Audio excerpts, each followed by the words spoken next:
Torcedor do Papão, torcedor da Bicoloucos, hoje nós estamos aqui com Paulo Benedito Santos de Braga. Você pode não estar reconhecendo o nome da pessoa, mas ele chama-se o atleta do século no estado do Pará, nosso famoso e eterno Quarentinha.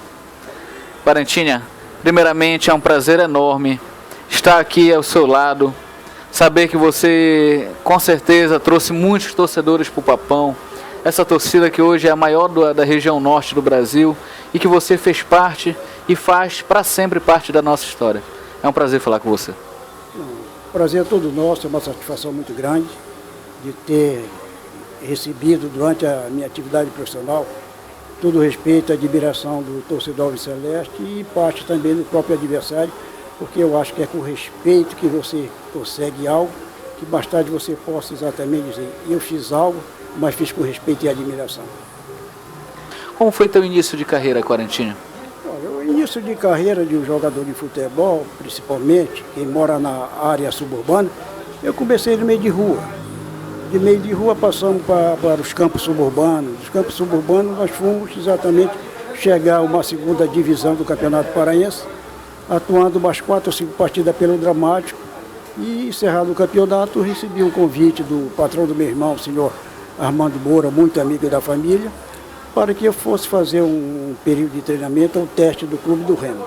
Eu fui lá, me apresentei no final de 1954, passei um mês e apenas uma oportunidade recebi.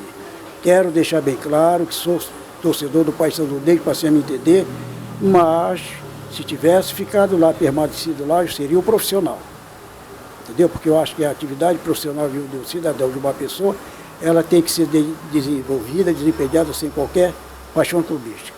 E eu, exatamente, como não deu certo lá, eu fui convidado pelo falecido massagista Carnaval, era massagista do Paysandu, e ele me convidou. E eu disse não, que já achei que não teria a mesma oportunidade, a mesma chance que eu precisava para exatamente, não, quando eu te garanto, eu te levo para te apresento na Curuzu, lá eu te garanto, tu treinas o tempo todinho. Aí aqueci o atendimento do convite do Carnaval e me dirigi num sábado do Aleluia, em 1955, um sábado chuvoso, mas eu como estava feito a esses campos suburbanos que nós tínhamos na época, a jogar em Campo 10, e não foi exatamente dificuldade para mim. Ele me apresentou o treinador Rafael Bria, treinei, logo que terminou o treinamento, foi um sábado chuvoso, e logo que terminou o treinamento, o diretor, seu Eulógio Branco Carril, chegou comigo e, garoto, você joga onde? Eu digo, olha, eu fui transferido do Dramático como amador, não amador, para o Clube do Remo. Ele disse, assina aqui essa inscrição que você, lhe garanto, você vai disputar o campeonato de aspirante pelo Paysandu em 1955. Aí também, aqui assinei. Disputei o campeonato de 1955 pelo Paysandu. Em 1956, disputei também o campeonato do aspirante, mas quando chegou da decisão do campeonato de 1956, onde o Paysandu há 9 anos corria atrás de um título, estava afastado da Curuzu, o doutor Arnaldo Moraes Filho, a quem sou grato, a ele, o massagista de Carnaval, pela oportunidade e a confiança que me deram. E exatamente ele assumiu, o doutor Arnaldo Moraes assumiu a direção técnica do Paysandu das 2 partidas decisivas. Uma jogada em 26 de fevereiro de 57, porque o campeonato passava de um ano para o outro. E a segunda no dia 3 de março de 1957, a segunda partida. Aliás, 3 de março, uma data que eu recordo porque era aniversário da minha esposa. Entendeu? 3 de março. Então, já conheci exatamente aquela que seria a minha companheira durante 43 anos, na segunda partida, praticamente, do campeonato de 57. De 56, jogar em 57. E nós tivemos a felicidade de o Paysandu, nessa época, readquirir a reconquista do título. Nós vencemos a primeira partida em 26 de fevereiro, de 3-2 no jogo realizado no Campo da Tuna. Eu fui autor do 3º gol da vitória. E na segunda partida foi no dia 3 de março. Eu fui autor também do gol da vitória de 1-0. E daí para frente foi exatamente uma sequência de conquistas de feitos de defesa do pavilhão alviceleste. E Quarentinha, falando em gols, quantos gols com a camisa bicolor? Você tem essa contabilidade? Não, eu não estou a par de quantos gols eu fiz. No Ferreira da Costa, do seu livro sobre a história do Paysandu, chegou aos 100 gols, mas eu não me lembro. Foi a única coisa que eu não me apercebi, foi do número de gol assinalado, porque eu jogava numa posição que era muito mais criativa, era uma função do meio armador, hoje coisa rara no nosso futebol. Você não encontra jogador praticamente com aquela criatividade. Modéstia à parte, eu fiz parte de uma geração de jogadores de meio de campo. Hoje você tem mais um jogador que chama os jogadores de contenção, jogadores praticamente mais destruidores que exatamente criadores. E é por isso que o centroavante hoje, os centroavantes atuais, sofre exatamente aquela ausência de um articulador, de quem lhe coloque em condições de finalizações. Certo. Quarantinha, além do Paysandu, você atuou profissionalmente por quais clubes? Não, eu não atuei por outros clubes profissionalmente. Foi só o Paysandu, foram 18 anos, como eu disse a você. Eu comecei no dia 9 de abril de 55, encerrei a minha atividade profissional no dia 9 de abril de 73, porque achei que estava na hora, era o momento de parar, era o momento de olhar a minha função fora do futebol. Quarantinha, tu encerraste os teus trabalhos como profissional com quantos anos de idade? Eu já estava praticamente entrando na faixa dos 40 anos de idade, porque naquela época nós não éramos analisados pela idade cronológica, nós éramos analisados pela idade fisiológica. Tinha jogadores tanto de Paysandu como do Remituda com idade de 38, 39 anos, 40 anos, que jogavam e ainda apresentavam um condicionamento físico bom. Hoje, devido ao excesso de treinamento, o jogador praticamente, me desculpa a expressão, é um burro de carga. É uma carga jogada muito em cima em treinamento, são jogos, sequência de jogos, viagem, o jogador praticamente não respira. E você vê hoje que jogadores com 20 anos de idade, jogadores exatamente com distensões musculares, jogadores com problema de joelho, coisa que era difícil na nossa época. E nós jogamos em campo muito mais pesado e material muito mais pesado que hoje. 65 aqui já se passou a ter um material mais leve, condizente com a nossa atividade profissional. Quarantinha, falando mais relativamente daquele elenco que tu atuaste, qual foram para ti os jogadores mais inesquecíveis que tu pudeste atuar ao lado? Olha, eu praticamente, se eu fosse o platel, eu seria sido injusto, porque foram 18 anos, foram 12 vezes campeão, 12 tinha conquistado ao lado de grandes jogadores, jogadores que me ajudaram, jogadores não só da terra, mas como aqueles que vieram também de fora e se enquadraram dentro do plantel do Paysandu e que nós proporcionaram essa hegemonia em conquista de título. Quarantinha, quando você parou de jogar, o Papão já estava à frente do rival em títulos? Você tem essa noção de quantos títulos mais ou menos? Estava, exatamente. Em abril de 73, quando eu iniciei a atividade, nós já havíamos conquistado o bicampeonato em 72. Aliás, esse campeonato de bicampeonato 72, eu tive pouca participação. Eu cheguei a ter umas 4 participações porque eu sofri um problema no joelho e passei quase uns 7, 8 meses de tratamento. E uma vez recuperado do problema do joelho, e era quase a fim de ano, o Paysandu realizou um jogo em Cametá, um jogo Paysandu que na estreia do Muro, o Paysandu ganhou de 1-0, deu retorno para Belém. Nós fizemos uma temporada na Bahia, 3 jogos, jogando 2 na Bahia, na capital, e em Feira de Santana. No retorno, nós entramos de férias. E eu já estava exatamente, como o Paysandu já havia sido conquistado o título de campeão, bicampeão em 72, eu achei que já estava na hora de encerrar a minha atividade. Foi uma atividade que foi para você, foi dia e noite dentro de campo praticamente. Era campo, de campo para o serviço, de serviço para casa, de casa para o campo, jogos, excursões, campeonato brasileiro, seleção estaduais, depois veio a Taça Brasil e era sequência de jogos amistosos. E eu fui exatamente nesses 18 anos, modéstia à parte, titular praticamente desses 18 anos. Eu cheguei a jogar com 29 volantes, não só com aqueles da terra, com aqueles companheiros que vieram do sul do país, e nos ajudaram, e me ajudaram muito na minha atividade, que me proporcionaram exatamente chegar a esse ponto de respeito e admiração. Ao longo desses anos jogando pelo Papão, com certeza vários técnicos passaram pela Curuzu, e na tua opinião, qual técnico realmente incorporou essa garra, essa raça que a gente tanto transmite hoje como torcedor para os jogadores? Não é que transmitisse, é que a qualidade técnica, modéstia à parte, daquela época era muito melhor.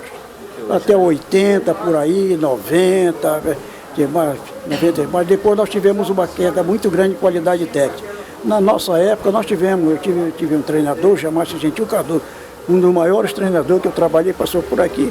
Era um treinador orientador, era um treinador que nós mostrava o defeito, corrigia nossos erros, entendeu? E que nós orientava para fora daqui, como o comportamento do jogador profissional. Se ele quisesse ser um jogador profissional, que ele esquecesse a boemia. Ou se quisesse ser boêmio, fosse ser boêmio e deixasse a atividade profissional para outros que queriam desempenhar. Qual partidas, assim, uma em especial, que não sai da tua memória, que realmente pode ter deixado um grande retrospecto para o Paysandu? Olha, eu tive N partidas, entendeu? E contra time de fora que aqui vieram, como o Fluminense, o Flamengo, Santa Cruz de Recife, Sport Clube de Recife, Bahia, Cerro Porteño, para Penarol. Mas a que mais me chamou a atenção, a que mais me prendeu, foi a decisão do campeonato de 71. Contra o Remo? Contra aquela virada fabulosa que nós tivemos em cima do nosso tradicional adversário, quando perdemos de 2-0, o Paysandu, no retorno para a etapa final, readquiriu, rejuvenescido por dois jogadores juvenis que entraram na equipe, o Gerson, que entrou no meu lugar, o Dino, que entrou no lugar do Jorge Costa, deu exatamente esse vigor, essa força, e o plantel superou exatamente o resultado adverso, transformando numa vitória memorável. E torcedor bicolor, como você acabou de ouvir o relato do nosso Quarentinha, é uma pessoa tão humilde que a partida mais inesquecível para ele foi a partida onde ele foi substituído no intervalo do jogo, né? Não é à toa que é um dos grandes ícones do futebol paraense. Hoje, como é que tu consegues enxergar o futebol extracampo, a posição dos atletas do extracampo? Não, hoje o jogador profissional, ele é profissional, ele vive disso. Ele tem que colocar na cabeça, não só aqueles que estão iniciando, mas tem uns maduros, tem uns que souberam aproveitar, já estão até muito próximos a encerrar a atividade. E esses, talvez, por terem girado o mundo, até podemos assim dizer, como tem jogadores hoje no Paysandu, como o Clube do Remo teve também, mas é preciso um aviso à nova geração. Esses atletas estão iniciando que não se deixem empolgar pelo canto da sereia. O futebol é ingrato, você tem que chegar e se dedicar a ele, porque é só as vitórias que lhe colocam no pedestal. Porque a glória é efêmera e o pedestal é de baixo. Se você não levar essa atividade com responsabilidade profissional, com vontade e dedicação, porque da nossa época não, nós iniciamos duas atividades. Nós jogamos futebol e tivemos a nossa atividade particular, outros eram funcionário público municipal, estadual, federal, bancários, outros estavam cursando universidade, hoje estão muito formados, médicos, engenheiros, advogados. Então, exatamente, se unia as duas coisas, mas se unia por amor, por dedicação. E hoje não. Hoje é uma profissão que, lamentavelmente, nós estamos vendo que muitos jogadores que não sabem aproveitá-la sofrem as consequências e, às vezes, a necessidade. Graças a Deus, nós não passamos por isso. Há mais de 40 anos, fez agora em abril, que isso é a atividade, não passamos por essa dificuldade, porque nós tínhamos uma atividade fora do futebol. E quando achamos que o momento era de parar, era o momento de deixar essa vivência toda, esse momento de glória, de alegria, passar a se interessar muito mais e conviver aquela atividade que nós tínhamos fora do futebol, da qual eu sou funcionário público estadual, aposentado pela Secretaria de Segurança Pública, como perito policial, né, de uma atividade que também quase 35 anos de atividade profissional. Então, procurei desempenhar tanto numa como nenhuma, sem nenhum sinal de respeito, sem nenhum sinal de advertência, desempenhando todas as duas com responsabilidade.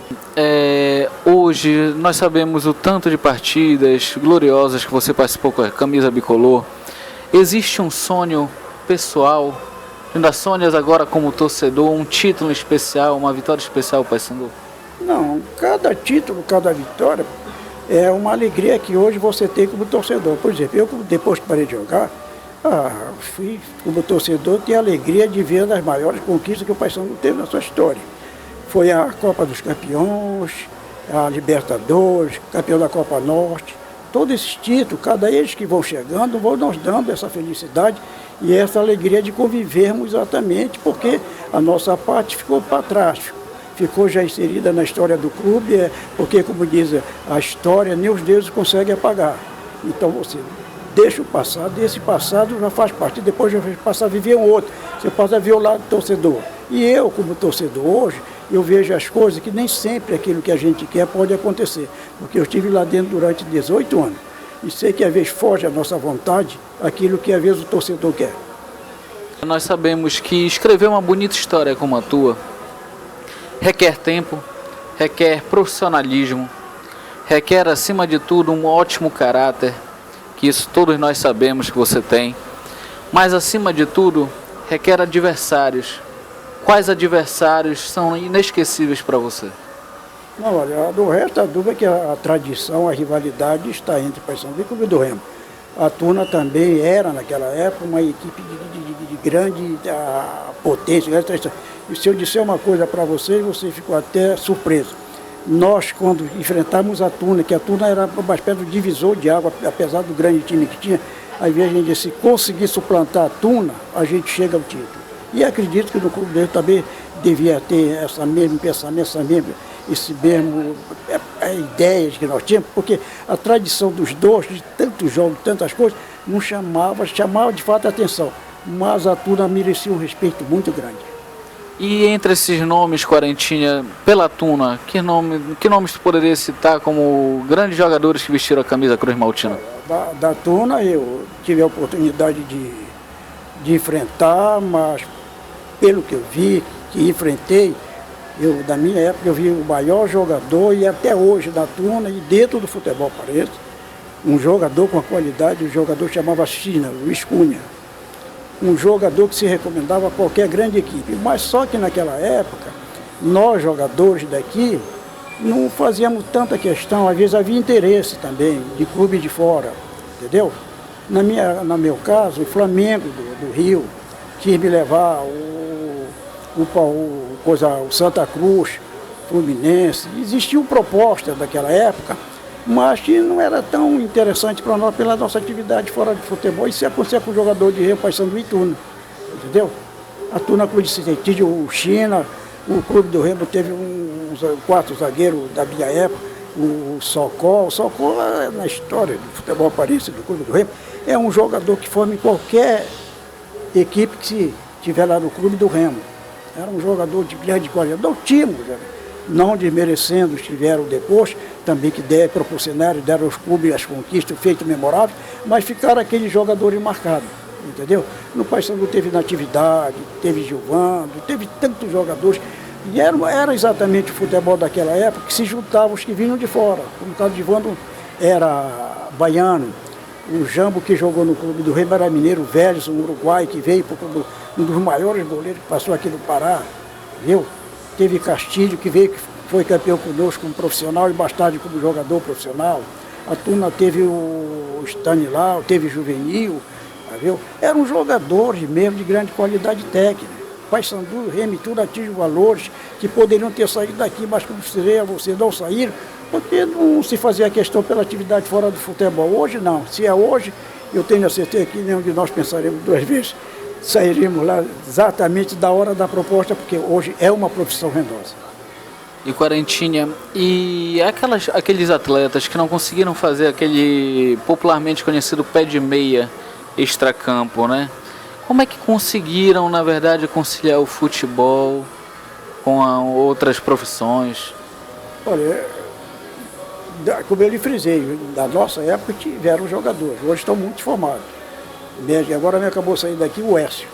Écio é advogado. Teve o Sérgio, teve o Lauro Queiroz também.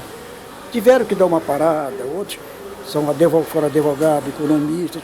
Pararam porque procuraram o outro lado, entendeu? Mas teve alguns, mesmo que vieram de fora, não aproveitaram e tiveram exatamente uma situação que nós vamos dizer assim, de grande dificuldade. Mas pelo que da época aproveitaram, na época que ganharam, era para estar muito melhor do que está. Quarentinha, o que a gente pode esperar do centenário do Papão agora em fevereiro de 2014? Olha, nós esperamos que seja um centenário de grandeza, que é o clube. Porque o clube, por exemplo, na época que eu parei, como eu disse a você, ficaram 6 títulos na frente do nosso tradicional adversário. Às vezes eu até brinco com amigos meus, remistas, Eles fazem gozação comigo quando o Paysandu perde. Ah, tu tá com a lanterna de olha, pelo menos eu estou com uma lanterna que eu sei onde vou pisar, mas tu não tem, ainda não procuraste fazer o mau braço. É só aquelas brincadeiras, aquelas gozações, né? E às vezes eu digo, olha, você vou me prestar indiretamente uma homenagem. Você vou lançar a camisa de vocês aí, número 33, se somar 3 mais 3, são o número de títulos que eu deixei na frente do clube. Mas são brincadeiras que eu faço com as pessoas amigas minhas, entendeu? Sem menosprezo, porque eu acho que um adversário que me respeitou e merece respeito, porque são, como disse a você, as duas grandezas do nosso futebol. O que o torcedor tem que ter hoje é exatamente esse amor, essa dedicação, esse apoio a seu clube, esquecer de ser torcedor só de vitória. O clube precisa do torcedor no momento de derrotas, entendeu? É nesse momento de dificuldade que você tem que estar do lado do seu clube. Você chega lá, você vai ser o fiel torcedor, como eu sou o benemérito do clube, eu sou sócio remido desde que parei, e hoje eu sou fiel torcedor, fiz o plano VIP, me tirei do meu bolso para ajudar o clube. O clube me deu nome, me deu projeção, e por que eu não posso tirar um pouquinho do que eu tenho para ajudar o clube? Independente de o clube estar vencendo ou estar perdendo, continuarei fiel a essa dedicação e essa simpatia pelo clube de Suíço. Outra coisa, quando a gente acaba falando do torcedor que geralmente aparece nas vitórias, eu vou passar para uma outra fase da entrevista, 40, que é justamente o que tu achas de alguns torcedores que acabam tirando aquela rivalidade que deveria ficar numa gozação, como você acabou de falar pra gente, uma gozação sadia, uma brincadeira, e acabam passando isso para a parte da violência. É que nós vivemos numa situação que o país todo atravessa. Lamentavelmente eu sempre digo e me refiro, lamentavelmente o Brasil tem leis que são idealizadas por égua, aprovadas por cavalo, sancionadas por jumento, e ninguém faz nada para mudá-las. E o cidadão de bem, o cidadão que paga seu imposto, aquele que cumpre a sua obrigação, sofre a consequência dessa bandidagem que assola o país hoje em dia.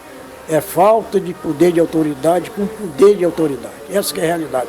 Tem que ser mais enérgico lá no Congresso, procurar de fazer lei para que essa lei possa ser aplicada aqui fora, não daqueles artigos que eles fazem lá para amenizar a vida do cidadão de péssimos antecedentes. Estamos chegando em torno de 4.000 torcedores pela internet, e dentre essas 4.000 torcedores nós temos mais de 2.000 mulheres. Até o tempo que você terminou sua carreira, era muito raro ver mulheres torcendo nas arquibancadas. Como é que tu vê hoje essa mudança, inclusive de torcedor? Porque hoje, quando a gente entra no Curuzu, são mulheres lindas, belíssimas, e que acabam, às vezes sendo até mais fanáticas que os homens na arquibancada. A presença feminina é essencial em qualquer atividade, qualquer evento, ela se fazendo presente, ela dá um brilho muito maior. Então, essa é uma das coisas que é exatamente essas torcidas que vêm para cá com o intuito de badernar, de prejudicar, que não venham. Deixe exatamente as arquibancadas com o intuito de vibrar, de torcer, de aplaudir seu equipe e respeitar a presença feminina, que ela dá um espetáculo muito bonito, espetáculo grandioso nas apresentações ou nas grandes encontros que os clubes mantêm. Você vê hoje em dia o Mangueirão, o Curuzu, o próprio Baianão, cheio de senhoras, senhoritas, já pessoas idosas, porque é uma diversão que todo mundo gosta, e hoje é preciso que nós saibamos aproveitar essa presença e estipando aí aqueles que não servem para conviver em meio de pessoas de bem. Queria que tu deixes para a gente um incentivo para o torcedor, para aquela criança que está começando agora, está começando a ver o Papão jogar. O que tu possa deixar esse recado para a torcida bicolor? É que eles passem a ser um torcedor, que ele não se deixe exatamente envolver por coisas ruins, que não se deixe abater pela derrota do seu clube, porque empate, vitória e derrota faz parte da atividade profissional, faz parte do esporte. Então é preciso que você se prepare, não só para a vitória, você tem que se preparar para a derrota. É através da derrota que você encontra força para chegar a grandes resultados e a grande conquista. Obrigado, 40.